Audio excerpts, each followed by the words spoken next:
Ok, começamos a gravação. Então, bom dia a todos. Eu sou a Patrícia Pinheiro, da Embrapa Arroz e Feijão. Essa palestra de hoje é uma das palestras que a gente está promovendo como parte da disciplina do Programa de Pós-Graduação em Biologia da Relação Parasita-Hospedeiro da UFG. E aí nós aproveitamos, que teríamos essas palestras online para convidar várias pessoas que tivessem interesse no tema. E hoje nós temos essa convidada especial, que é a Francismar, doutora Francismar Correia Marcelino Guimarães, que é bióloga formada pela Universidade de Viçosa, Federal de Viçosa. Também realizou lá o mestrado e doutorado em genética e melhoramento. Fez seu pós-doutorado em Molecular Plant Pathology na Universidade do Iowa State. É pesquisadora hoje na Embrapa Soja, atuando na área de genética molecular de plantas, com foco na interação molecular soja-patógenos e a genômica da soja e da ferrugem da soja, não é isso, Francismar? E melhoramento molecular, biotecnologia para a resistência a doenças de soja, as doenças em soja. Ela também é professora e orientadora da Universidade Estadual de Londrina, no curso de pós-graduação em biotecnologia e genética e em bioinformática pela UFTPR. Então, nós temos hoje a honra de receber a Francismar. Muito obrigada, Francismar, por ter feito o nosso convite, por estar colaborando com a gente aqui hoje. E nós vamos fazer a apresentação da Francismar. Ela vai falar, o tempo que ela preparou, 40, 50 minutos. Em seguida, a gente vai abrir para questionamentos, para discussão, certo? Então, está com você, Francismar. Muito obrigada. Pode começar a sua apresentação. Obrigada você, Patrícia, pelo convite, é um prazer. Eu também dou essa disciplina aqui na genética, uma disciplina de interação molecular planta-patógeno, mas fico só eu falando durante a disciplina inteira. Eu acho que essa ideia assim, de trazer pessoas é bem interessante, né? E eu espero poder depois retribuir, então, aí o convite, é bem legal. Bom, então, como a Patrícia falou, né, eu trabalho aqui na Embrapa Soja, então eu vou acabar focando, assim, alguns exemplos na soja, tá? Me desculpem aí, mas né, o patossistema aqui que eu trabalho é soja, ferrugem asiática, nematóides e alguns outros patógenos, né? E a Patrícia pediu para que eu falasse, né, um pouco mais do estudo da função de genes, né, estratégias moleculares para estudar um gene. Então, assim, como é uma apresentação, né, que eu não tinha certeza do público todo que estaria envolvido, né, eu comecei aqui, antes da gente falar da função de um gene, relembrar aqui o que é um gene, né, pensando aqui, né, nos conceitos tradicionais que a gente tem, né, de você ter o gene representando uma unidade transcricional, tá, organizado lá, né, dentro da informação contida no DNA, que está aqui no núcleo das células eucariotas, né? Então, a gente tem os cromossomos organizados, né, quando eles estão ali na mais alto nível, né, de empacotamento, condensação, né, da cromatina, mas também aqui no DNA, já na forma da cromatina, né, ou desempacotado, onde o gene é uma região do DNA que vai expressar, né, uma informação genética. Então, tradicionalmente, como a gente conhece, né, esses processos biológicos são também conhecidos como dogma central da biologia, onde a partir, então, de uma região do DNA, pelo mecanismo de transcrição por uma RNA polimerase, você tem a expressão de um RNA mensageiro e vários outros RNAs aqui não codantes, né, que auxiliam no processo de tradução, lendo os códons, que são em triplés, assim produzindo as proteínas, né, no processo que a gente conhece como tradução. E as proteínas, elas são diretamente associadas, né, a um fenótipo. Então, aqui é uma explicação bem simplista desse processo. A gente sabe hoje que é bem mais complexo que isso, que muitos outros mecanismos ocorrem na regulação da expressão de um gene até você ter um fenótipo final. Mas, basicamente, aqui para a aula é importante relembrar esse conceito de gene, né, que ele tem, né, uma expressão que está associada a um fenótipo, tá? Então, quando a gente fala de estudar a função de um gene, né, saber o que esse gene faz, né, qual que é o seu papel dentro da célula. E existem duas grandes maneiras, né, de se fazer isso. Uma é o que a gente chama de genética direta, né, ou forward, em que aí a gente parte do fenótipo para tentar identificar o gene, né? Então, nesse caso, normalmente você tem um fenótipo, uma característica de interesse que você deseja saber qual é o gene responsável por ela. Então, você tem um processo biológico, um gene. Normalmente se usa, então, um processo para gerar uma população mutante, ou seja, alterações no DNA, e a partir daí identificar esses mutantes que têm aquela característica, né, ou que perderam aquela característica, de modo que você depois possa associar essas variações no DNA com o fenótipo, né? E uma outra estratégia é o que a gente chama de genética reversa. Nesse caso, você tem já o gene, você conhece o gene de interesse, mas você tem uma sequência, então, representando aquele gene, uma localização no genoma, seja uma localização física ou um mapeamento genético. Você quer gerar, então, aí, saber a função dele. Então, normalmente, a gente gera, né, também aqui uma planta mutante, né, e avalia o fenótipo e se chega na função desse gene. Então, hoje a gente vai falar aqui, né, na aula, principalmente aqui dessas etapas, né, que estratégias a gente tem para trabalhar com a genética direta, gerando esses mutantes e chegando ao gene, ou o contrário, identificando esse gene, também gerando aqui mutantes, mas aqui focado no gene de interesse, né? Aqui focado no fenótipo de interesse, tá? Então, só lembrando o que que é um mutante, né? Então, o mutante é aquele organismo que ele vai diferir, né, do selvagem. E nesse caso, ele vai ter alterações no DNA, alterações, então, herdáveis, né? E essas alterações, elas têm um efeito ali no fenótipo que você possa, assim, identificar, tá? Então, aqui um exemplo, então, né, da genética direta, que você vai, então, partir do fenótipo, dando um exemplo aqui em Arabidopsis, que o processo biológico, por exemplo, é o desenvolvimento floral. Então, uma forma de se gerar a população mutante é você tratar essas sementes de Arabidopsis com agente mutagênico. Então, aqui no caso, é o etilmetano sulfonado, que é um agente químico, causa, então, alterações nas bases, fazendo a modificação das bases e, consequentemente, o pareamento. E esse é o fenótipo de interesse, né? Então, essas sementes, depois, elas precisam ser plantadas e avaliadas, né, fenotipicamente, e você encontra o seu mutante aqui de interesse, ou seja, tendo aquela característica relacionada ao processo biológico de interesse. Então, aqui a gente pode ver que esses mutantes, eles têm alteração, né, desenvolvimento do botão floral. E, a partir daqui, o que se pode fazer é cruzar, por exemplo, o indivíduo mutante com o indivíduo selvagem, gerar uma população segregante, mendeliana, onde você faz um mapeamento genético baseado na frequência de recombinação, usando marcadores moleculares. Estou falando de um modo, assim, bem geral, mas a gente vai ver agora alguns exemplos, tá? E no caso aqui dos exemplos, eu separei em função do agente mutagênico. Então, a gente tem agentes químicos, físicos e biológicos.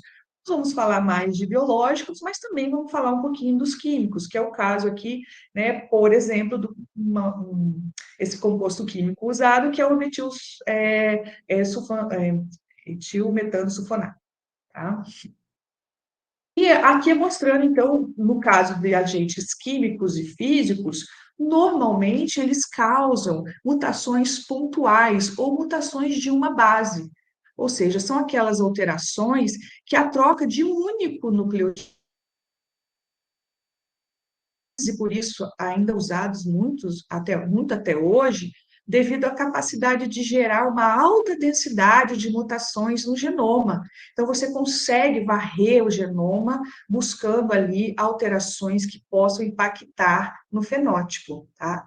E essas mutações, a gente tem que pensar assim, que nem sempre uma mutação, ela pode levar a um efeito fenotípico visível, né? Fácil da gente verificar, né? Porque as mutações, elas podem ser o que a gente chama de sinônimas, Não sinônimas. Então, às vezes, né, como o código genético, né, é degenerado, você pode ter a troca do nucleotídeo, mas não necessariamente ter a troca do aminoácido na proteína.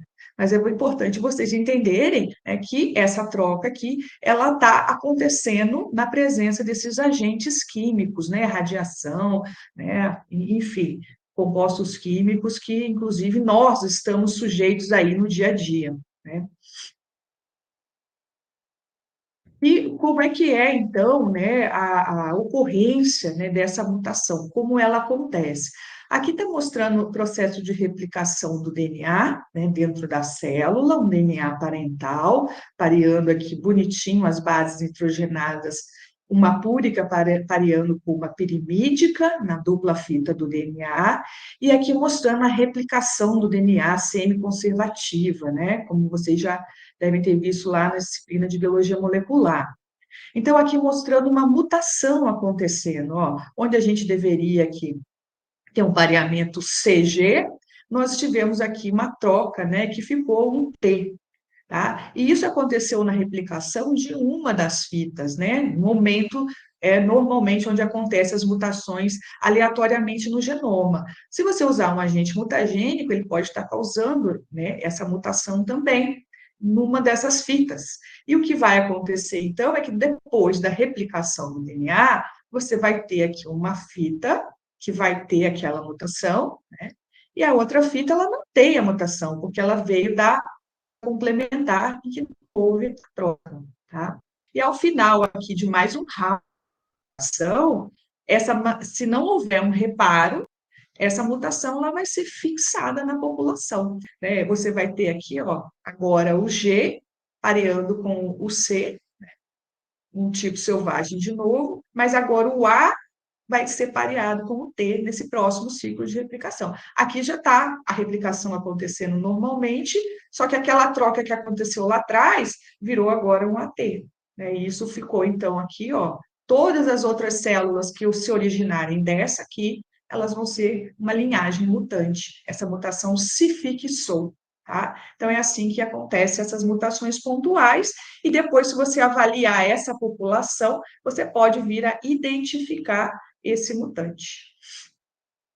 E aqui é um exemplo, né, de uma estratégia que usa, né, esses agentes mutagênicos, induzindo essas mutações, né, que aqui ele chama de lesões, ao longo de todo o genoma. Então, é uma técnica que é utilizada em muitas espécies de plantas, é chamada de tilling. Então, você trata a semente de interesse, né, da espécie de interesse, com esse agente mutagênico, gera o que a gente chama de população aqui M1, né? Então, é uma população M1 porque ela é mutagenizada, né? Então, aqui você ainda vai ter indivíduos, né, que eles vão estar segregando aquela mutação, né, porque, como a gente viu ali, né, vai acontecer a replicação do DNA e a geração aqui dos indivíduos filhos, né? Então, você leva isso até uma população F2, que no caso aqui se chama de M2, em que você tem indivíduos que podem ter a mutação naquele gene específico, o indivíduo que pode ter, e aqui indivíduos que não podem não ter aquela mutação, tá? E aí o que se faz é analisar o DNA dessa população. E aqui, então, pessoal, a gente tem que trabalhar grande número de indivíduos, tá? E então, e esses indivíduos, eles também são fenotipados, para que você encontre, né, aqui fenótipos de seu interesse, tá? E na análise do DNA, o que se faz é fazer o que a gente chama de pool, para que você aumente a sua resolução, que você consiga, né, capturar maior número de mutações, porque você pode ter numa mesma sementinha dessa que originou essa geração, diferentes regiões no DNA com diferentes mutações. Então, para cada uma delas, você vai ter uma segregação independente da outra, que elas estão em locais diferentes no genoma, tá? Então, quando você faz o pool, te dá a chance de achar diferentes regiões que sofreram aquela mutação. Aqui eu estou representando a busca por uma mutação, mas pode ter várias no mesmo indivíduo, ok?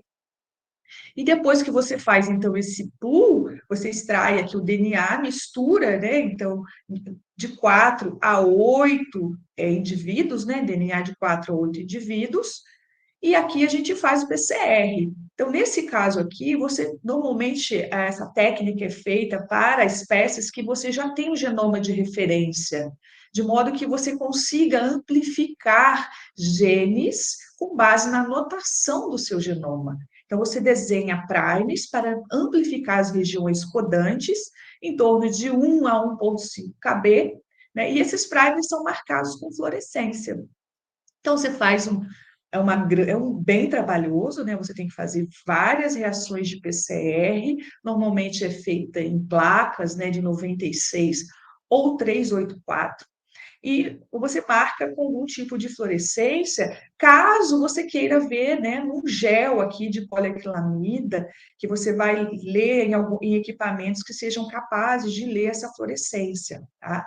Mas hoje é possível também fazer isso aqui usando tecnologias de sequenciamento. Você pode sequenciar esses produtos de PCR. Só que antes de você sequenciar ou fazer esse gel, você vai ter essa formação aqui após a amplificação da PCR, o que a gente chama, né, de homoduplexes, é aqueles ali onde você não tem a mutação, ou são os indivíduos selvagens, né, wild, e aqui é onde aconteceu a mutação, tá? Então fica esse mismatch, né, ou mau pareamento. O que se faz é tratar essas amostras aqui com essa enzima que é uma endonuclease, né, uma enzima de restrição. Na verdade, ela cliva o DNA, né? Quando ela identifica essa região aqui de mismatch, formando esse heteroduplex. Tá? Então, quando isso acontece, você vai ter a geração aqui de fragmentos, né, de diferentes tamanhos. Então, no gel, você tem lá em cima aquela banda grande, marcada inclusive com os 2 fluoróforos, para aqueles indivíduos que não têm a mutação. Então, o fragmento de DNA é maior, vai ficar lá em cima no gel. Mas aonde aconteceu aqui a troca, você consegue então identificar naquele pool tem um indivíduo em que eu tenho uma banda menor, ou seja, a enzima conseguiu clivar porque houve um SNP, houve uma troca aqui, um mismatch, e eu consigo voltar lá naquele pool e identificar depois aqui dentro qual que é a planta, de novo, que tem aquela alteração no DNA. Como aqui eu estou usando primes específicos para varrer o genoma, buscando essas mutações dentro dos genes, né? Então, eu já sei que prime que eu usei que amplificou essa banda. Então, eu sei que essa banda veio do gene A, B ou C, que eu consigo associar com o fenótipo. Então, uma técnica, pessoal, parece assim bem complicada e acredito que seja, eu nunca fiz, mas ela te permite gerar essas bibliotecas de mutantes que elas são muito úteis, né? Aí, depois, normalmente, instituições que fazem isso disponibilizam essas bibliotecas depois para outras instituições parceiras, tá? Então, talvez essa seja a técnica mais comum, mais usada quando a gente fala de se buscar um gene, né, fazendo essa genética direta, tá? E uma outra estratégia, né, agora usando aí, no caso, um agente biológico, né, é a transformação gênica. Tá? A transformação gênica, ela também permite em que a gente identifique a função de um gene usando uma estratégia de você nocautear aquele gene, interromper aquele gene. Tá? Só que agora aqui não é uma alteração em que vai ser apenas de uma base, mas de uma região muito maior. E a gente faz isso como, pessoal? Lembrando aqui, ó, da Agrobacterium tumefacis, aquela bactéria, né, que existe, né, na natureza, é capaz de fazer uma transformação natural na planta, né, uma transferência horizontal aqui do seu plasmídio, né, o plasmídio T, e quando ela faz isso na natureza, ela faz justamente visando colonizar as raízes, né? obtendo, então, os compostos necessários para a sua reprodução, para o seu crescimento, formando essa galha da coroa, né? Então, uma doença aí que é comum em várias espécies de plantas. Então, o que acontece é que essa bactéria, então, ela coloniza as raízes e ela consegue, então, aqui mobilizar essa região aqui do tDNA, que é essa região em vermelho. Então, aqui está mostrando o cromossomo bacteriano, que é um cromossomo circular, né, a bactéria haploide, e além disso ela tem unidades, né, extracromossômicas de replicação própria, que são os plasmídios. Esse tDNA, então, ele consegue se mobilizar e ser transferido para o genoma, integrar, né, no genoma da célula vegetal, lá nas raízes. E a partir daqui, então, você tem uma colonização, né, e essa doença acontecendo na planta. Na biotecnologia, o que a gente faz? A gente tem esse plasmídio isolado, né? E a gente, então, substitui esses genes de virulência, que são os que vão causar a doença, por genes de interesse. Então, esse mecanismo, pessoal, é o mecanismo tradicional de se gerar uma planta transgênica via agrobactéria, usando uma transformação bacteriana. E essa região aqui, né, as bordas direita e esquerda, é onde está o tDNA, que é o DNA que é transferido. Então, eu posso tanto usar essa estratégia para expressar um gene, produzir um transgênico, mas eu também posso usar para interromper genes, tá? E é um processo, então, que aqui a gente está olhando, né, a primeira parte, mas, na verdade, acho que a maioria de vocês deve saber, é um processo laborioso, porque você não só tem que transformar um tecido, né, capaz de se regenerar, então você tem uma etapa aqui muito grande de cultura de tecidos, em que esse tDNA ele tem que ser transferido, normalmente a gente coloca um agente de seleção, né, por exemplo, um gene de resistência a um herbicida, de modo que você possa selecionar as células aqui, né, os embriões, que receberam esse tDNA. Então, é todo um processo de cultivo, né, de seleção, vários hormônios vegetais, até que você consiga ter realmente uma planta aqui transgênica que apresente todas as suas células contendo, né, essa região de interesse, expressando, por exemplo, um transgene ou gerando uma deleção, uma interrupção de um gene de interesse, tá? Então, aqui é o exemplo de se usar, né, pensando aqui, né, na aula de hoje, de se usar a agrobactéria para produzir também uma coleção de mutantes. Nesse caso aqui, então, não é uma mutação de uma base, mas mutações ao longo do DNA pela inserção. Aqui é aleatório, assim como você, quando você usa um agente mutagênico, aqui também, quando a bactéria faz essa transferência, né, desse tDNA, você tem inserções aleatórias ao longo do genoma. Então, aqui está mostrando, não sei se todo mundo conhece, né, mas é um processo de transformação de Arabidopsis thaliana. Então, você inverte mesmo a planta, né, com o botãozinho floral dentro da solução contendo a bactéria transformada, contendo esse plasmídio, e normalmente você coloca, ó, o agente de seleção, que é resistência ao antibiótico, e você pode também colocar um marcador que facilite você selecionar aquelas células, aqueles embriões, aquelas plantas que foram transformadas. Então, o que você vai ter ao final do processo aqui, quando você colher as sementes, né, dessa planta que passou pelo processo de transformação, são, então, indivíduos podendo conter inserções ao longo de vários genes, dentro de genes, na região promotora, em regiões intergênicas, tá? Então, de novo, você vai ter que passar por um processo de cultura de tecidos. Se a gente estiver falando aqui de soja, nós estamos falando que normalmente um ano, né, para se fazer um processo, desde a transformação até você ter uma planta ali transgênica, alterada geneticamente, e você tem que sempre avaliar um número grande de linhas para você achar o seu fenótipo. mesmo sendo aqui, porque você vai ter a chance de inativar seu gene, e aqui você tem que pensar que o tamanho do genoma, né, e vários locais que esse fragmento de DNA pode introduzir, tá? E você também aqui tem uma limitação que você não vai conseguir trabalhar com genes que tenham um efeito letal, né? Porque se o gene tiver o efeito, né, letal, a planta não vai se desenvolver, você não vai conseguir ter a planta, tá? Bom, então, depois que você tem, né, essas plantas, a seleção acaba sendo um pouco mais fácil, né? Porque você identifica a planta com o seu fenótipo de interesse, e o que você faz é como você introduziu ali, ó, no DNA, né, uma região, né, no meio de um gene, né?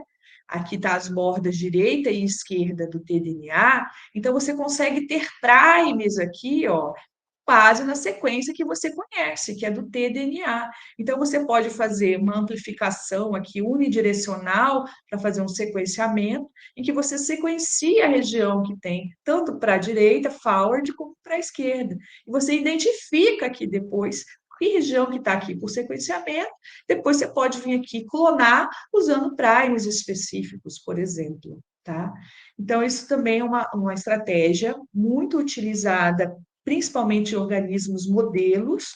No caso de Arabidopsis, né, que é um modelo, né, em angiosperma, não sei se todo mundo conhece, mas o TER é um banco de dados, informações, né, todo tipo de informação biológica que existe para a Arabidopsis thaliana, né, e, inclusive, você consegue aqui, ó, em seed, germoplasma, você consegue comprar o mutante que você quiser. Então, é um investimento grande se obter essa biblioteca, mas você pode vir aqui e escolher, né, dentro aqui do germoplasma, lá embaixo tem aqui, ó, você quer um mutante, né? Qual é o tipo de mutação, se é por transposon, se é pelo tDNA, e você pode identificar, né, qual que é o gene que você quer. Tá? E você compra, então, essas sementes já mutagenizadas para o seu gene de interesse. Tá? Então, é um repositório bem interessante e útil, né, para toda a comunidade científica. Essa transformação que a gente falou aqui por agrobactério, ela também pode ser feita por biobalística, tá? Que é uma outra estratégia que, no caso, não envolve, né, o uso de uma bactéria, mas aquele mesmo plasmídio que a gente falou lá, a gente usa uma introdução dentro ali do citoplasma vegetal, dentro da célula vegetal, usando esse acelerador de partículas.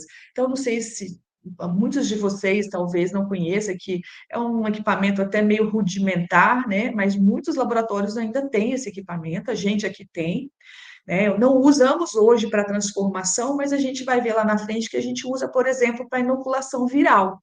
Mas, basicamente, essa câmara aqui, né, é uma câmara que você consegue produzir vácuo aqui dentro, e aqui olhando, né, o esquema, né, aqui dentro você tem esse canhão, que é onde você dá um tiro, né, em que você acelera partículas, que podem ser partículas, né, de ouro ou de tungstênio. E você usa isso, né, com uma alta pressão aqui de algum gás, por exemplo, um gás hélio. Então, o seu tecido ele fica aqui embaixo, né? Aqui está representada uma placa de Petri com algumas células.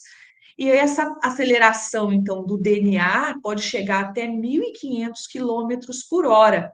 Por quê? Porque você coloca o seu DNA, você precipita o seu DNA nessas partículas aqui de ouro. Então, você realmente dá aqui um tiro, né, do DNA, dessas partículas aqui no DNA, de modo que esses fragmentos aqui, eles podem, então, introduzir no DNA aleatoriamente e causar aquelas mesmas interrupções aqui que a gente viu aqui, tá? De novo, né, você ter também teca ou vários indivíduos mutagenizados. É a mesma estratégia, pessoal, também para superexpressar um gene. Só que aí o que você vai ter que fazer é aqui no tDNA, nessa região, né? Você colocar um gene com promotor, com região terminadora, que você queira expressar naquele organismo, tá? Embora seja hoje pouco utilizado para a produção de transgênicos, mas foi muito utilizado. Por exemplo, no caso da soja, né, a soja RR, o primeiro evento, né, transgênico comercial no Brasil, que era a soja Roundup Red, ela foi produzida com biobalística. Tá? Então, se colocou um gene que veio de uma bactéria que produzia, então, um fenótipo, né, de tolerância a um herbicida, que é o glifosato, que é amplamente utilizado até hoje na cultura da soja. Tá? Bom, e quando eu falo agora de genética reversa? Agora é o contrário. Agora eu preciso ter a informação do gene para daí chegar no fenótipo. Que fenótipo aquele gene causa, tá? Então, de início, eu preciso ter uma coleção de genes candidatos, que eles podem ser identificados por das mais variadas ferramentas. Então, hoje, né, nós estamos nessa era chamada de ômica, em que você consegue associar hoje estudos que vão desde a genômica estrutural, que você identifica variações no DNA, tem vários genomas sequenciados, pangenomas, vários trabalhos de expressão, redes regulatórias, estudos diferencial de proteínas expressas numa situação A versus uma situação B, metabólitos oriundos da expressão dessas proteínas.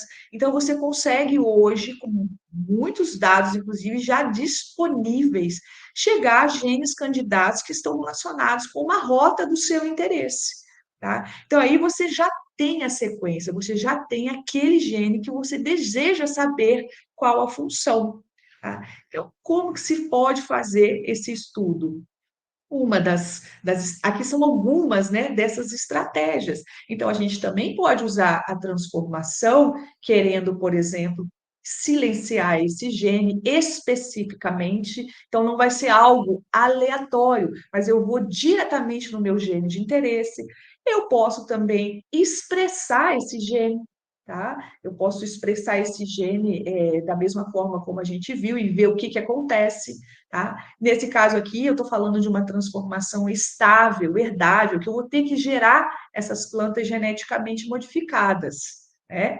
Mas existe também estratégias em que eu posso fazer o que a gente chama de transformação transiente, em que eu consigo verificar a função de um gene sem necessariamente passar por todo aquele processo de transgenia, por exemplo, fazendo um silenciamento gênico induzido por vírus, fazendo uma infiltração em folhas, né, em células de uma folha, e aí eu consigo ver o fenótipo localizado naquela folha, ou em protoplastos.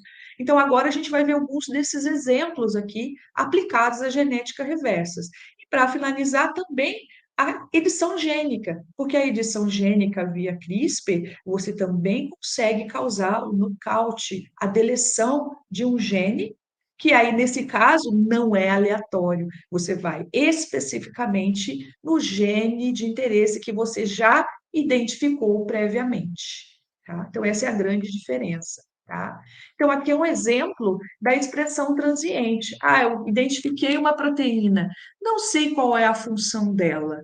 Então, a bentamiana, principalmente para estudos, né, de interação planta-patógeno, é a principal modelo utilizado, porque ela tem essas folhinhas aqui fáceis, né, de fazer a agroinfiltração. O que é a agroinfiltração? Eu estou infiltrando aquela agrobactéria com aquele tDNA, só que agora eu não vou interromper um gene, mas eu vou clonar aquele gene que eu identifiquei para expressá-lo aqui nas células dessa planta. Então, aqui, ó, a pessoa que está fazendo essa agroinfiltração, forçando aqui com a seringa a entrada da célula contendo o plasmídio dentro da célula vegetal, de modo que o gene que você colocar aqui, ele vai ser expresso dentro da célula vegetal.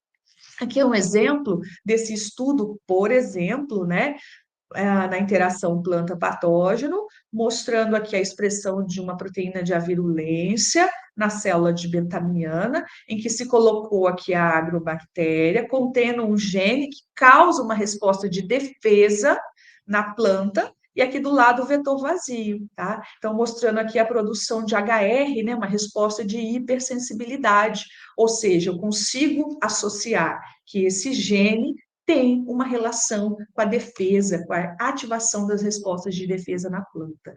Então, é um processo, assim, interessante, né, que é muito utilizado, então, hoje, para estudos da função do gene, expressando aquele gene no organismo modelo, tá?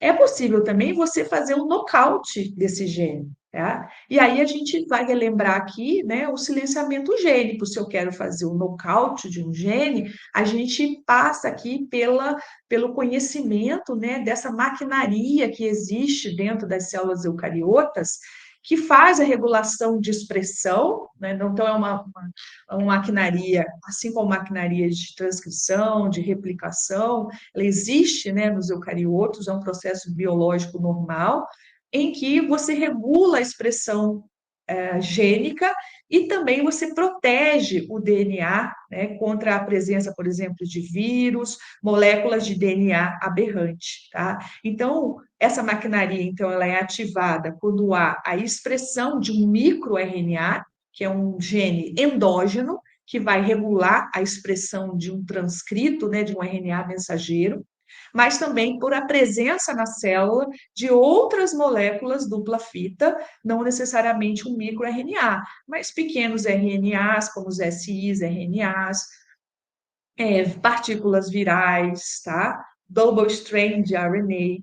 E o que acontece é que a célula percebe a presença dessas moléculas de RNA, sejam elas aberrantes, formando dupla fita, hairpin, ou no caso até mesmo de um transgênico, né, os altos níveis de um determinado RNA pode ativar essa maquinaria na célula, tá? E aqui, ó, a principal proteína é essa dicer, que ela é uma slicer, ela é uma proteína que cliva, né, essa molécula, tá? Reconhece e cliva, e formando o que a gente chama dos pequenos RNAs de interferência, tá? E esses pequenos RNAs de interferência, eles são acoplados numa outra enzima, que é a argonauta, tá? Essa argonauta, ela é não só uma helicase, mas também é uma nuclease, ela abre essa dupla fita aqui do pequeno RNA, mantendo apenas uma das fitas, né, a fita guia, dentro desse complexo RISC, né, que é um complexo de indução do silenciamento gênico, tá? E o que acontece? Qualquer RNA mensageiro dentro da célula que apresentar complementariedade com esse pequeno RNA que está aqui dentro do sistema, ele é degradado. Ou pode também levar à repressão da tradução. A tradução pode ser bloqueada. Então, quando você faz isso, né? Nesse caso aqui, é um silenciamento gênico pós-transcricional, porque ó, você já tem a presença aqui do RNA mensageiro, e esse pequeno RNA ele vai atuar na degradação aqui, né, ele vai permitir a identificação de um RNA-alvo por pareamento, levando à sua degradação. Por isso que chama pós-transcricional, porque o RNA mensageiro-alvo ele já foi produzido. Mas o silenciamento gênico também ativa, né, é responsável por um silenciamento a nível transcricional, onde esses pequenos RNAs eles podem voltar ao núcleo e inativar genes via mecanismos de metilação do DNA, que a gente não vai falar muito aqui hoje, a gente vai falar mais desse silenciamento pós-transcricional. Quando esse mecanismo biológico ele foi descoberto, foi muito importante, né, foi um avanço importante na biologia molecular, para a compreensão de muitos processos que se via alterações fenotípicas e não sabia-se a explicação, de modo que esses pesquisadores, né, que descobriram, eles ganharam o Prêmio Nobel de Medicina em 2006, E a metodologia e a descrição do processo foi capa de muitas revistas importantes na nossa área. E o que que a gente faz hoje, né? Hoje a gente usa, então, a gente explora essa maquinaria da célula. A metodologia, então, a gente chama de RNA interferência, e a gente pode fazer isso via transformação estável. Então, é o mesmo mecanismo que a gente viu lá atrás, só que agora o que que eu vou produzir dentro da célula, tá? Eu vou fazer uma construção em que eu vou colocar aqui nesse plasmídio que vai ser transferido para a célula vegetal, uma construção que me permita gerar uma molécula de RNA que forme uma estrutura aberrante ou uma estrutura em dupla fita. Então, aqui é um exemplo de eu colocar entre as bordas direita e esquerda do tDNA, por exemplo, o gene que vai codificar a fitoenodessaturase, que está relacionada à síntese de flavonoides na planta, ou seja, a planta, quando esse gene é silenciado, ela fica branca, ela não consegue finalizar a produção de clorofila, e eu coloco essa construção sob regulação de um promotor, que no caso é o promotor 35S, um promotor viral reconhecido aqui pela maquinaria de expressão gênica da planta. Tá? E aqui eu coloco o gene PDS, se vocês olharem aqui, eu coloquei ele SDP, porque eu estou querendo mostrar para vocês que eu faço ele sense e antissense. Para quê? Para que quando ele for transcrito dentro da célula vegetal, ele forme um pareamento entre as bases, gerando então essa estrutura aqui chamada de ERPIM, que é separada aqui por um espaçador que é um intron. Então, quando isso for expresso dentro da célula vegetal, o que que vai acontecer? A lá, a Dicer, ó. A Dicer vai reconhecer, vai clivar, gerando os pequenos RNAs de interferência, que vai se acoplar, esses pequenos RNAs, no complexo RISC, né, que tem a argonauta, de modo que qualquer RNA mensageiro dentro da célula que codifique esse gene PDS, ó, pela complementariedade das bases com esse pequeno RNA, que tem em torno aí de 18 a 24 pares de bases, já é suficiente para garantir essa especificidade. Quando isso acontece, ó, o RNA mensageiro é degradado e de modo que você não vai ter mais a expressão daquele gene. E, dependendo do gene, eu vou ter o quê? O fenótipo. Então, eu conhecia a sequência do gene, clonei, não sabia a sua função, mas quando eu silenciei especificamente esse gene, eu tenho um fenótipo que eu posso associar com esse gene aqui. Tá? Então, aqui é uma diferença, então, que eu tenho que conhecer a informação do gene previamente para que daí eu gere o fenótipo desejado. Então, assim, o trabalho é um pouco menor, né? Porque quando eu vou no fenótipo, eu tenho que trabalhar com uma coleção muito grande. Aqui eu posso ir mais direcionado. Então, tem os prós e contras de cada um, né? Porque lá no caso, quando você vai também na genética direta, né, às vezes eu já tenho aquele fenótipo desejado, né? Então, pode ser mais rápido também, tá? Bom, então aqui é uma forma da gente identificar a função de um gene via silenciamento gênico, produzindo uma planta transgênica, transformando essa planta, regenerando, fazendo todo aquele processo lá que a gente viu no início da minha apresentação, no início da aula. Mas é possível também a gente fazer isso, né, usando uma estratégia que não seja herdar, que não seja estável, tá?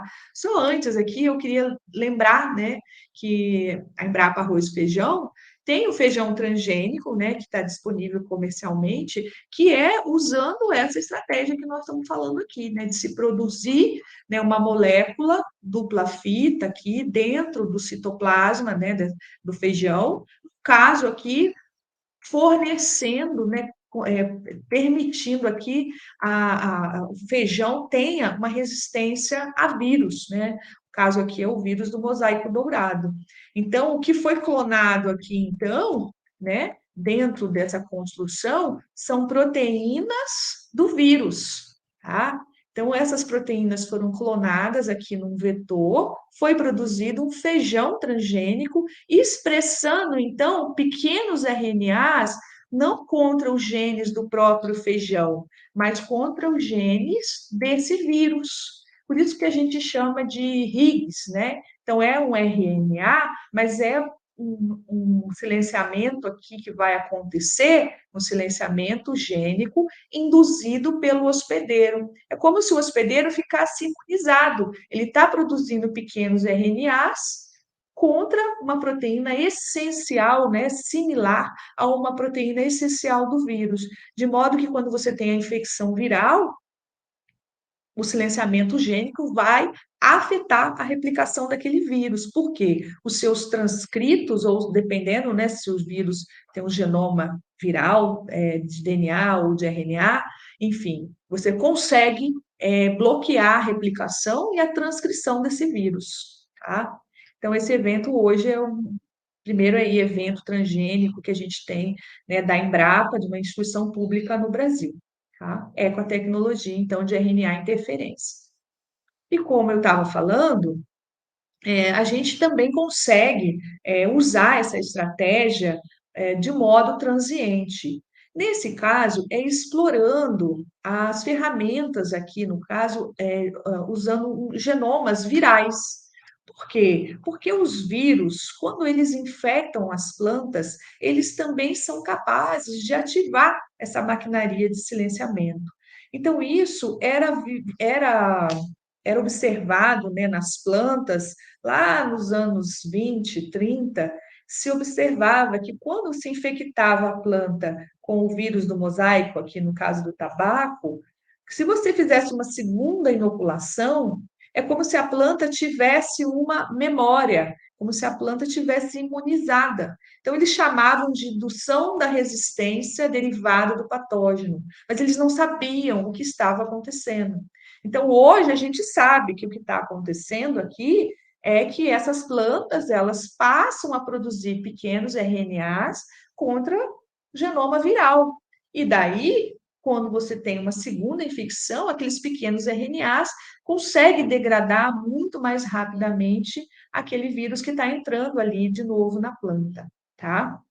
Então, a gente tem aqui um universo bem grande de vírus, né? No caso aqui, eu estou falando de vírus parasitas de plantas, em que a sua classificação é principalmente baseada no tipo de material genético, se é DNA ou RNA, e esse DNA ou RNA, ele pode ser tanto fita simples ou dupla fita.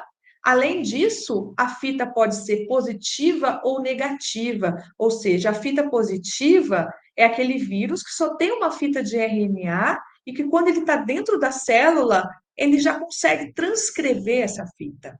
Se ela for negativa, ele tem que primeiro produzir a fita positiva para daí conseguir produzir as suas proteínas, tá? Então, por que eu estou falando isso?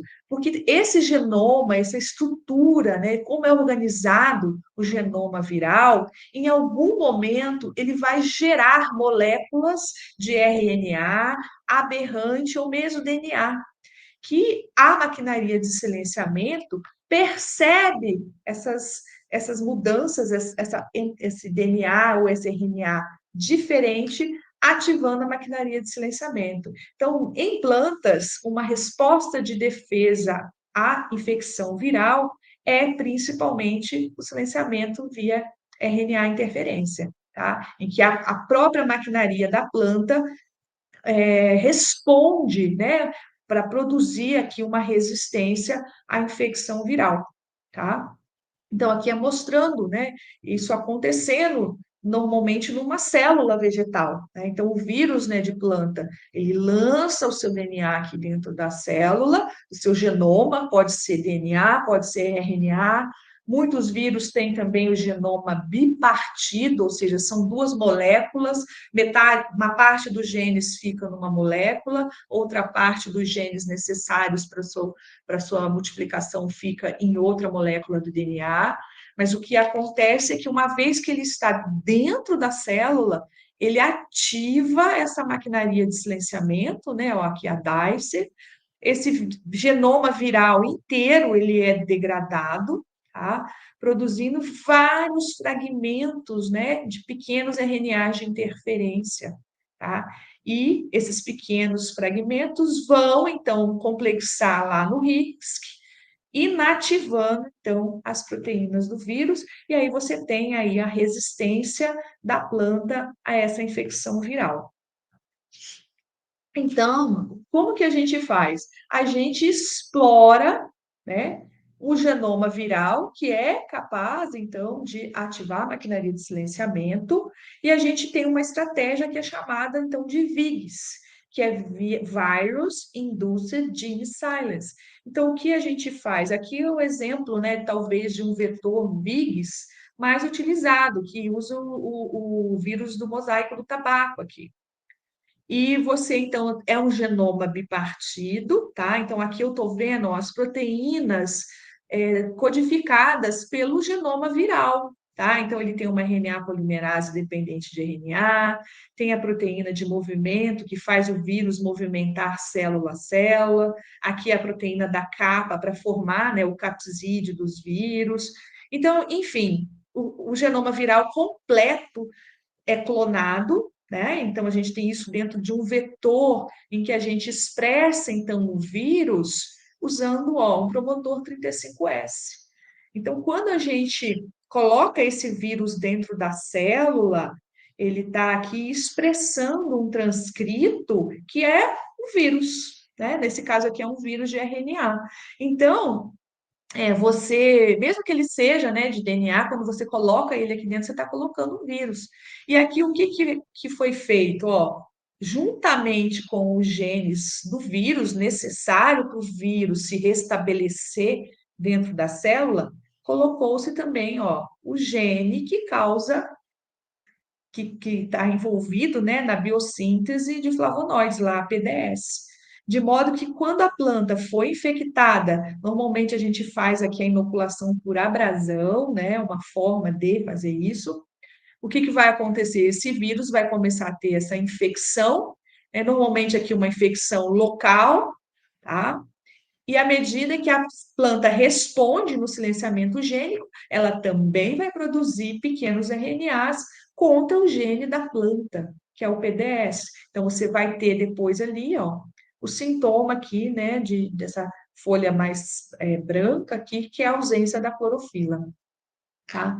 Então, hoje já existem, pessoal, muitos vetores virais, inclusive na soja, que é possível de se utilizar no feijão, que usa, né, o Bean Powder Model Virus, que é um vírus, então, do feijão. Aqui é o artigo que desenvolveu esse vírus, né, para vários propósitos. Então, ele permite não só você fazer silenciamento gênico, mas também expressar proteínas, porque ele tem uma das versões tem um supressor de silenciamento, então a gente consegue garantir que vai ter a expressão de uma proteína que não existe na planta, né? Aqui no caso mostrando GFP, então a proteína não vai ser silenciada, porque não tem, né, na planta aquele gene endógeno, mas e aqui mostrando o silenciamento também, né? Como eu mostrei antes. Tá? Então, é um vírus da família Comovírus, tá? É um vírus que a gente utiliza, né? Então, aqui na Embrapa, e aqui mostrando, né, que ele é um vírus comum, ele é transmitido por alguns insetos, tem aqui no Brasil, tá? E aqui é o genoma dele, ó, é um genoma bipartido também, que a gente chama RNA1 e RNA2, clonado também aqui no promotor 35S, e aqui no meio do genoma viral, a gente tem um sítio de clonagem, é onde a gente coloca o nosso gene de interesse, tá?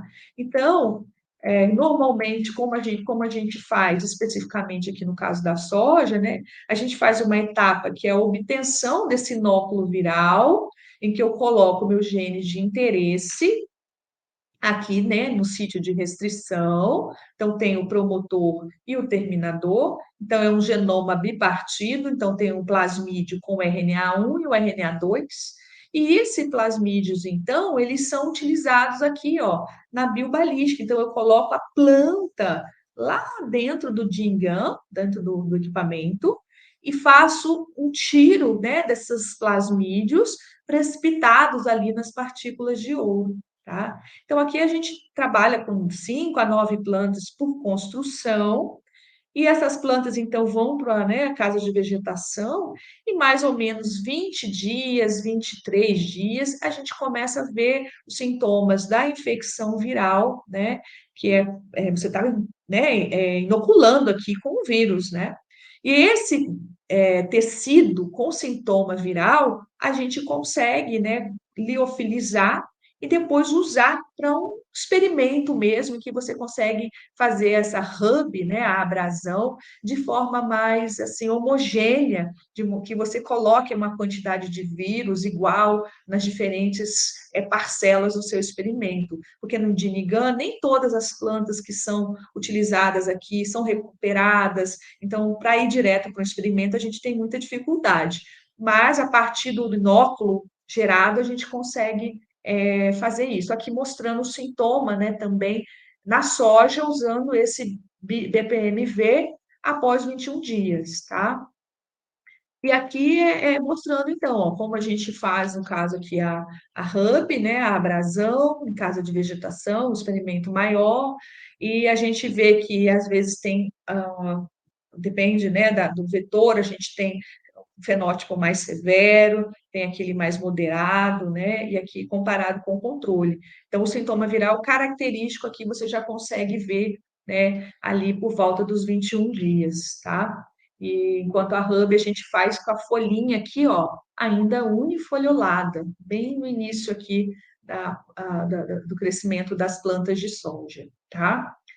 E aqui é só mostrando, né, uma aplicação desse vetor, por exemplo, né, no estudo da função de um fator de transcrição, o ORC é um fator de transcrição muito envolvido na resposta das plantas, né, na defesa a patógenos, e quando a gente silenciou, nesse caso aqui, a gente fez uma construção sense e antissense, ou seja, a gente clonou tanto no sentido normal do gene, como ele invertido, tá? E o que a gente observou que quando a gente faz, né, antissense, né, o efeito aqui, o silenciamento, ele é bem mais severo, tá? E a gente observou que quando a gente silenciava esse fator de transcrição, a gente começava a observar a necrose acontecendo nessas plantas, né? Elas ficavam com esses aspectos aqui de HR. Né? Então, a gente começou a pensar, seria a hipótese, né? Será que esse fator de transcrição seria um regulador negativo da resposta de defesa, né? De HR? Então, a gente fez alguns estudos depois mostrando que sim, que eu não vou, né, falar aqui, mais interessante aqui para vocês, né, é que a gente consegue ver, em alguns casos, o fenótipo no antissense mais severo e também, ó, o silenciamento gênico. Então, aqui é um RT-PCR, em que eu estou medindo os níveis do transcrito, né, do alvo. Então, normalmente, quando a gente faz silenciamento, a gente detecta, né, confirma o silenciamento fazendo o real time do gene alvo, e a gente mostrando, né, que mais ou menos aqui na construção sense, a gente teve um silenciamento em torno de 25%, enquanto a gente foi medir os níveis de expressão nas construções anti-sense, esse silenciamento aqui chegou em torno de 70%. Então, aqui eu estou medindo a expressão do gene, tá, no vetor contendo a construção, comparando com o meu vetor vazio. Então, meu vetor vazio é 1, ele foi usado como calibrador, e aqui a construção é quantas vezes mais ou menos ela se expressou, tá? E o silenciamento é o inverso aqui da quantidade de expressão, tá? Interessantemente, aqui eu não ia falar, mas aqui é só mostrando que nessas plantas a gente mediu alguns marcadores das respostas de defesa, né, como PR1, PR2. Então, a gente via que essas plantas, quando estavam com o fator de transcrição silenciado, tanto na construção sense, mas principalmente na antissense, alguns genes estavam super expressando, tá? Então, a gente mostrou que esse fator de transcrição poderia estar desreprimindo, né? Ou seja, ele funciona como regulador negativo, quando eu deleto, eu tenho altos níveis de expressão de proteínas relacionadas à patogênese. Tá? Então, mostrando uma aplicação de usar esse sistema em soja no estudo da interação planta-patógeno, tá? E, finalmente, né, acho que eu estou passando já aqui no tempo, é a metodologia CRISPR, que a maioria aí de vocês também já deve ter ouvido falar, foi capa de muitas revistas, né, importantes aí nos últimos anos. As pesquisadoras também que desenvolveram a tecnologia, né, as pesquisadoras americanas, elas também ganharam o prêmio Nobel, e essa ferramenta vem permitindo a edição dos genomas, causando deleções, inserções, substituições. Então, lá atrás, quando a gente viu, né, quando eu usei o tDNA, eu também causava inserções, né, eu também causava essas modificações no genoma. Só que lá eram modificações aleatórias. Eu tinha que ficar depois identificando as regiões onde essas inserções foram inseridas, né? Onde o tDNA se inseriu. Aqui eu consigo fazer uma inserção sítio dirigida. Por quê? Porque eu exploro um mecanismo que é comum, é um mecanismo de defesa em bactérias, né? Que é chamado de CRISPR, que é na verdade, é uma região, né, que existe aqui no DNA dessas bactérias, que são regiões repetidas, que são interespaçadas regularmente por algumas repetições palindrômicas. E o que é isso? Então, nada mais é um sistema de defesa aqui bacteriano, em que a bactéria se protege contra a infecção viral, né? Então, existem os vírus que infectam as bactérias, né, que são os bacteriófagos, e normalmente aqui numa bactéria, a entrada de um vírus, ela tem um mecanismo em que ela reconhece esse vírus que está invadindo, e fragmentos desse vírus, desse genoma viral, é inserido nesse locus, né, ou seja, nessa região do DNA que é chamada de CRISPR, tá? Então, a cada infecção é um pedaço daquele vírus, daquela DNA, ou daquele RNA, daquele material genético, é inserido aqui no DNA da bactéria, de modo que ela fica com o locus aqui cada vez mais aumentando, né, contendo essas diferentes, como se fosse tags, né, marcando esses vírus, tá? E o que acontece? Esse locus ele é expresso, né? Ele é transcrito dentro da bactéria, formando então essas estruturas aqui, né, em ERPIM. Né? E o que acontece é que quando você tem uma nova infecção aquele vírus é reconhecido, tá? E aí o complexo CRISP, que tem essa nuclease, que é chamada de Cas, ela vem aqui e degrada fragmenta, né, o DNA, o material genético desse vírus, tá? Então, seria, assim, né, alguns RNAs aqui precursores, né, não codantes, mas pode ser até que seja maquinaria precursora aqui de silenciamento em procariotos. E o que a gente faz? A gente explora, então, esse mecanismo aqui de defesa bacteriano, principalmente essa proteína, né, que é chamada de Cas, mas a gente fala mais aí a Cas9, mas na verdade existem vários tipos de proteínas em diferentes bactérias, tem cada vez mais sido identificadas mais proteínas com essa ação, né? E o que acontece é que você, então, a gente hoje usa esse conhecimento, né, para gerar essas modificações em sítios alvos. Por quê?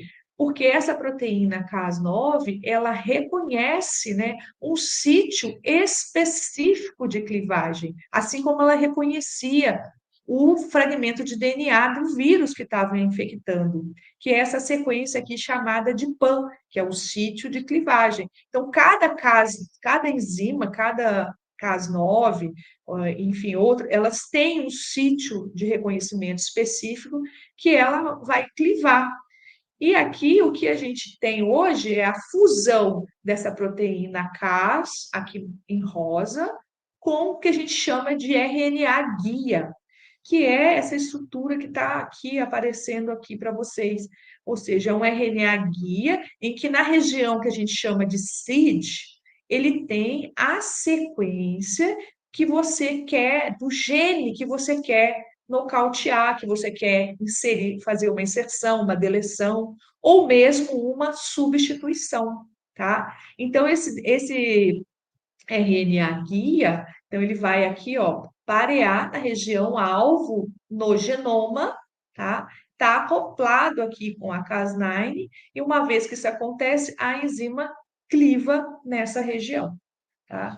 Então, quando isso acontece, você vai ter uma quebra no DNA, tá? Que vai ativar o sistema de reparo da célula, tá? O sistema de reparo que também é um mecanismo das células eucariotas, tem um sistema de reparo que acontece, sempre ele vai ser ativado quando tem algum dano do DNA. E no caso aqui, a Cas9, ela vai estar causando esse dano quando ela clivou essa sequência específica. E aí, dentro da célula, existe dois mecanismos de reparo, um que é chamado reparo sujeito a erro. E é justamente quando as enzimas, né, que vão atuar aqui tentando reparar esse dano, elas podem, então, justamente causar inserções ou deleções. E dependendo do tamanho dessa deleção, essa proteína alvo, ela vai ficar inativada, vai perder a sua função. Pode ainda seguir um caminho de recombinação. O sistema de reparo também pode recombinar nesse sítio quando você fornece, né, um fragmento que você deseja substituir. É mais difícil, mas existem também hoje vetores Cas que você faz esse processo aqui, né, de recombinação.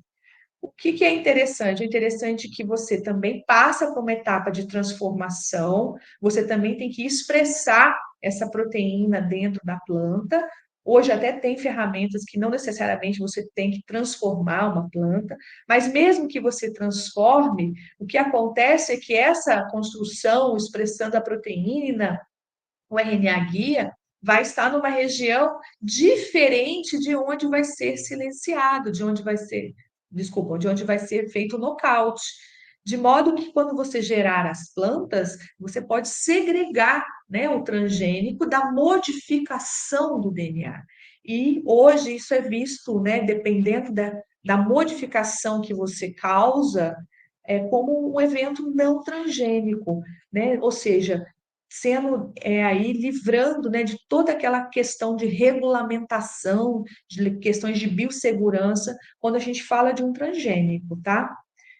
E aqui alguns exemplos de uso dessa tecnologia. Então, tem um grupo aqui na Embrapa Soja que trabalha com estresses abióticos, né? Então, vem usando, por exemplo, a metodologia na soja para tolerância, estudos relacionados à tolerância seca.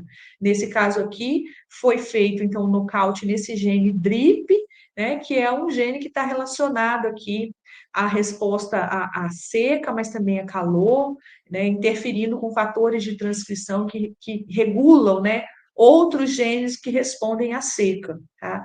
Então, aqui em casos de vegetação, esses eventos, né, alguns com deleções até, ó, que várias bases, tá?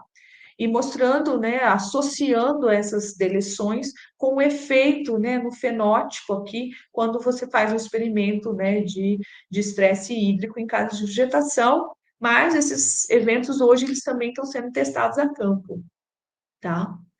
E aqui no Brasil, né, essa ferramenta também, além de você poder estudar a função de genes, tá, tem sido usado também para obtenção de eventos editados, não são transgênicos, né?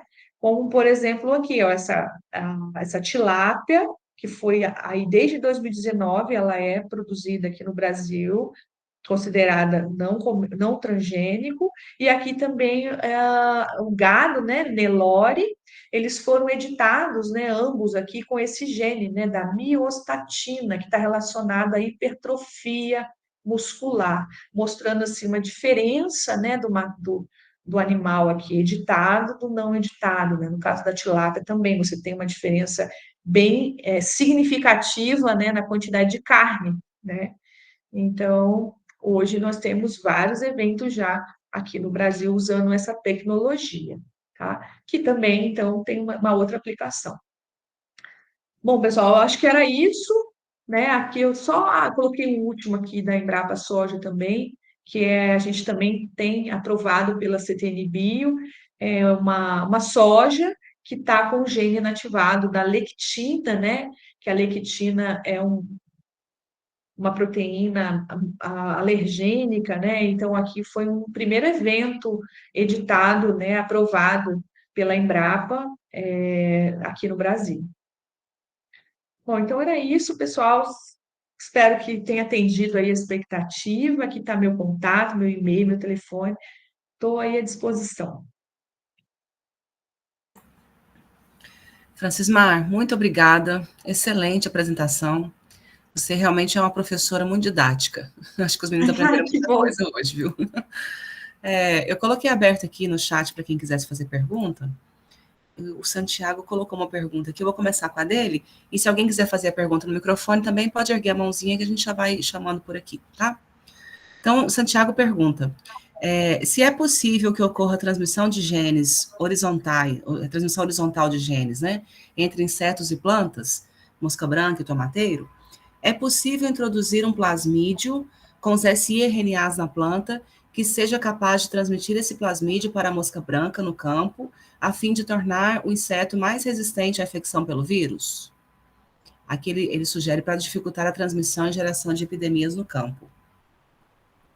Complexa a pergunta do Santiago. Você consegue ver o chat aí, Então, Francisco? ó, eu consegui ver. Então, o que ele quer aqui é que você produza, né, é a planta? Você quer produzir a planta ou é isso, né? Peraí. Eu acho Introduzir que um plasmídio. É, na planta. Então, você quer produzir uma planta que produza pequenos RNAs, né? Contra genes aí da mosca branca, né? No caso, esses RNAs, eles teriam que ser assimilados pela mosca branca de modo que ela se torne mais resistente ao vírus. Então, os SI seriam contra os vírus, que depois a mosca branca poderia vir a adquirir. Bom, acho que a principal questão aqui é ver se a gente consegue, né, o quanto que um inseto consegue de sugar esses pequenos RNAs da planta, porque a planta vai produzir, né? Você coloca lá a planta com o gene do vírus que você quer, ela vai estar produzindo. Aí, a capacidade do inseto de sugar esses pequenos RNAs, eu não sou entomologista, mas eu acho que está muito relacionada se ele é um mastigador ou um sugador, onde que ele suga ali, né, os pequenos RNAs, enfim, para a gente ver a questão de disponibilidade desses pequenos RNAs dentro da planta, mas em teoria ele deveria ser capaz, né? E esse inseto ele também precisa ter alguns receptores para internalizar esses pequenos RNAs, né? Então eu não sei se todos os insetos têm, mas no caso de fungos que eu trabalho aqui, em alguns casos a gente tem uma variação muito grande nos fungos, e o fungo às vezes nem tem a maquinaria de silenciamento, tá? Porque você tem que pensar que esses pequenos RNAs ali dentro do inseto, eles podem sofrer ou não amplificação de sinal. Eu acho que insetos não produzem pequenos RNAs secundários, então isso seria talvez um problema, porque essa amplificação de sinal poderia garantir que esses pequenos RNAs ficassem mais tempo dentro da mosca, como isso acontece em plantas, em nematóides, né? Essa amplificação de sinal, que é quando o RNA, o pequeno RNA primário, ele é capaz de originar os pequenos RNAs secundários pela ação das RNAs polimerases dependentes de RNA, que é um dos genes que faz parte da maquinaria de silenciamento. Eu não falei dele aqui hoje, eu falei de DICE, Argonauta, mas tem também esse gene que é muito importante, essa proteína, que ela é responsável pela amplificação de sinal em plantas, né, RNA polimerase dependente de RNA 6, que é bem caracterizada em Arabidopsis. Então, ela teria que ter algum mecanismo, porque se o inseto só suga e fica com aquilo ali no sistema oral, para onde que vai, né? Ele pode se perder. Talvez se ele conseguisse amplificar o sinal e ter aquilo ali dentro dele, seria uma estratégia interessante. Mas eu acho que inseto não tem essa maquinaria para você ter esse turnover, né? Ou seja, você tem que ter aquela quantidade ali. Então, o inseto ele não está produzindo, né? Ele adquiriu da planta. Né? Então, como é que a gente vai garantir isso no campo, né? Não sei se é factível ou não, Santiago. Não sei se eu te ajudei ou se eu te trouxe mais dúvidas, tá? Francismar, na verdade, eles têm sim, né? Vai ocorrer a, a dispersão do sinal, né? Você está me ouvindo? Parece que travou. Isso. Estou ouvindo. E esse é um tipo de trabalho que a gente está fazendo para o silenciamento de genes da mosca branca, por exemplo, expressando os sRNAs em alface, né? Francisco já fez, tomate, a gente fez em feijão agora recentemente, né? Só que a gente está tentando ver se a gente consegue um alvo, um gene, né, que seja um alvo mais comprometedor para a sobrevivência do inseto. Agora, o que eu fiquei assim um pouco na dúvida da pergunta do Santiago aqui é que ele fala em transmissão horizontal de genes, né? E a transmissão horizontal de genes é um processo evolutivo, né? Então, não é aquela coisa artificial que a gente está inserindo ali, que o inseto vai absorver naquele momento e vai causar a mortalidade daquela população. A transmissão horizontal é um processo que, de acordo com muitos anos, né, de coevolução juntos ali, que foi o que aconteceu nesse exemplo que ele deu da mosca branca e do tomate, que então a mosca branca ela adquiriu esse gene, que era o gene do tomateiro, e a mosca branca adquiriu e incorporou no genoma dela. Então, esse mecanismo aí que eu acho desafiador da gente utilizar de forma artificial, né? Que aí depende desse processo evolutivo e tal, né? Gente, mais alguém colocou pergunta? Deixa eu ver aqui se eu estou acompanhando aqui. Ah, tem mais uma aqui embaixo. Pedro Luiz, ele pergunta, é factível substituir a biobalística por agroinfiltração para vigas em soja? Então, soja, Pedro, é bem complicado fazer infiltração, agroinfiltração, sabe? Que tem não sei se é esse sua pergunta, né? Nesse sentido da dificuldade, mas a gente já tentou fazer aqui, né, a agroinfiltração em folhas de soja, é bem difícil, né? O que já deu, assim, para a gente foi usar uma agroinfiltração com vácuo, mas assim, a eficiência é muito baixa, né? Então, é difícil fazer na soja, tá? Então, eu não sei, assim, a biobalística funciona, assim, já está bem padronizado, né? O rendimento, né? A eficiência é bem alta. Não acho que daria para trocar, assim, por ser soja. Muito bem, Francismar, vou aproveitar mais vários comentários aqui, te dando os parabéns, né, dizendo que a apresentação foi excelente, concordo com eles. A Glória comenta aqui que pode se referir ao caso da diaforina citri, né, que é um cilídeo em citros, onde eles colocaram os dsRNA, né, pequenos dsRNA, dupla fita, para silenciamento gênico no inseto, né, e é o mesmo caso do que eu estava comentando sobre a mosca branca aqui, né. Eu vou aproveitar Aqui que... eu acho que a Glória talvez. Glória? Eu acho que eu conheço a Glória. Eu acho que foi minha colega. É você, Glória? Glória, é a Glória Antes de. que é. Sou eu! Oi, Francismar, tudo Tudo bom, bem? Patrícia? Tudo Olá, tudo bem? bem? Agora eu vi a carinha dela. Que bom ver você. Então, eu acho que a Glória está falando aqui, talvez, daquele SIGS, né? Que é o Spray Induced Insiler, né? Que você. Isso Eu acho que, mesmo. ó, neste caso, aplicaram na planta. Então, tem trabalhos com isso aí, né? mostrando, né, que principalmente se você encapsular esse double strand RNA, ele é capaz, né, de atravessar a parede celular e ser adquirido ali pelo inseto, principalmente acho que os mastigadores, né, do que talvez os sugadores, né?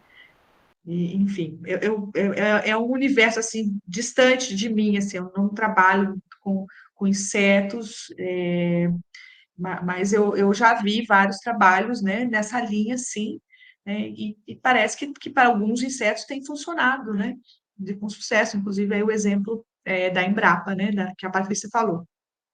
Francisco, vou aproveitar que não tem mais nenhuma pergunta por enquanto aqui, e vou perguntar também. Então, eu queria que você explicasse para os nossos estudantes que estão aqui, que começaram a fazer aquele trabalho com VIGs, né, com BPMV. Então, a gente usou aquele vetor que a gente tem aqui, a gente mandou ele para você, você fez uma primeira tentativa, né, para tentar inocular as plantas, e até queria que você contasse para nós como é que tá, se teve algum sintoma já, mas também queria que você falasse para eles sobre essa diferença que tem entre os vetores de um mesmo vírus para utilizar em VIGs, né?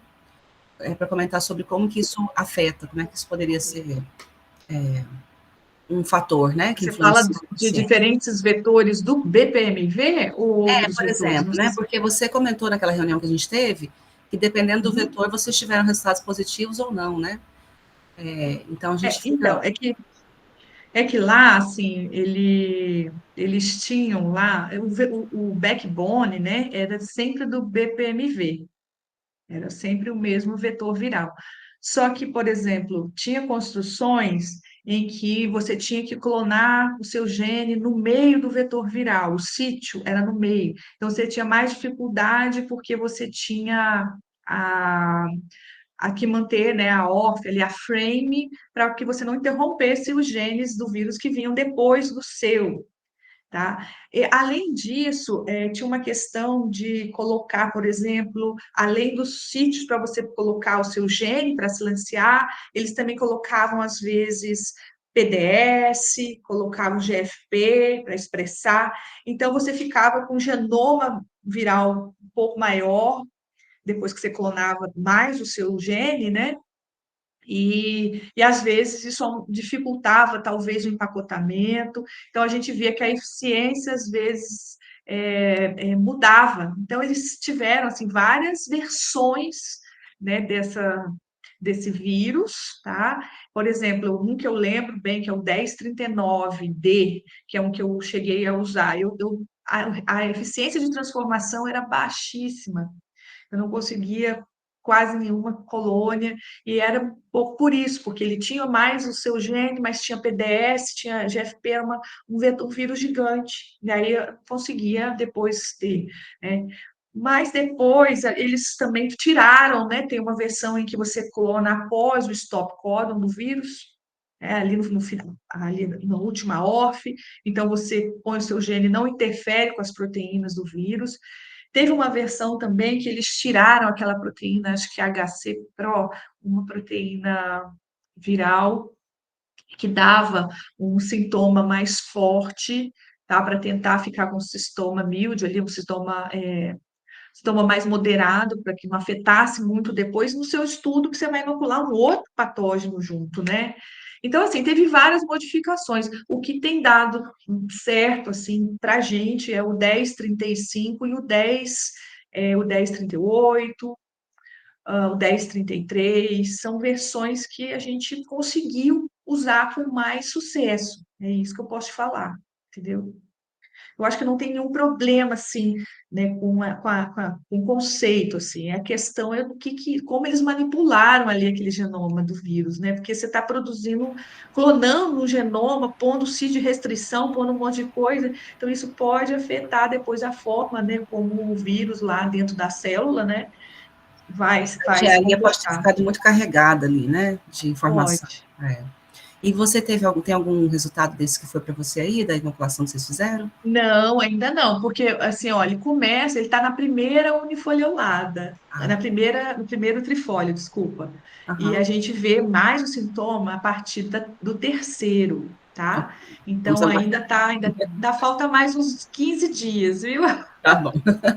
Ótimo. Mas eu vou te mantendo informada, tá? Então, a gente fez as construções, a gente deu tiro com o seu RNA 1, 2, e o nosso, a gente também fez essa combinação para ver, porque teve uma vez que sem ser o que a gente transforma, eu sempre confundo se é um ou se é o 2, aquele que você só coloca na reação junto, né? Eu acho que é o RNA 2.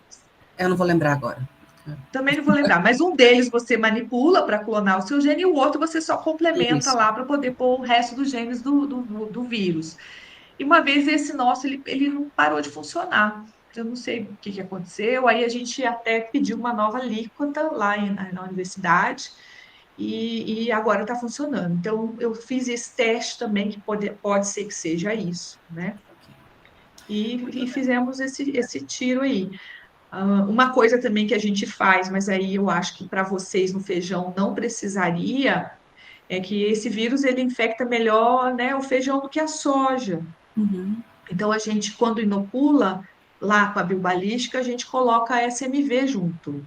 A gente tem também o SMV, que aí a gente, né, quando estão os dois juntos, né, ali dentro da planta, a infecção, então, é melhor. Então, dá tipo um boom inicial ali para o vírus, né, para garantir a infecção, porque a soja também, né, vai tentar se defender, né? E o BPMV, ele não tem nenhum supressor, né, da maquinaria de silenciamento, né? Então, a planta começa, né, se você dependendo como vai estar aí...